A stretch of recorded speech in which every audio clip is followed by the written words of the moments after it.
ನೋಡಿ, 2025 ಮಾರ್ಚಿನವರೆಗೆ ಈ ಶನಿ ಕುಂಭರಾಶಿಯಲ್ಲಿ ಇರ್ತಾನೆ. ಮಾರ್ಚ್ ನಂತರ ಮಾರ್ಚಿಗೆ ಅವನು ಮೀನರಾಶಿಗೆ ಹೋಗ್ತಾನೆ ಶನಿ.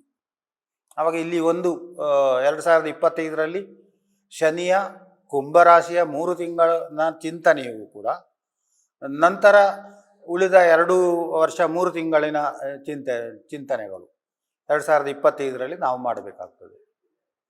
ಇನ್ನು 2025 ಆರಂಭ ಕಾಲದಲ್ಲಿ ಜನವರಿಯಲ್ಲಿ ಗುರು ವೃಷಭ ರಾಶಿಯಲ್ಲಿರ್ತಾನೆ. ಮೇ ನಂತರ ಗುರು ಮಿಥುನ ರಾಶಿಗೆ ಹೋಗ್ತಾನೆ. ಇನ್ನು ರಾಹು ಮೀನ ರಾಶಿಯಲ್ಲಿರ್ತಾನೆ 25 ಪ್ರಾರಂಭ ಆಗುವಾಗ. ಅಕ್ಟೋಬರ್ ನಂತರ ರಾಹು ಕುಂಭ ರಾಶಿಗೆ ಬರ್ತಾನೆ.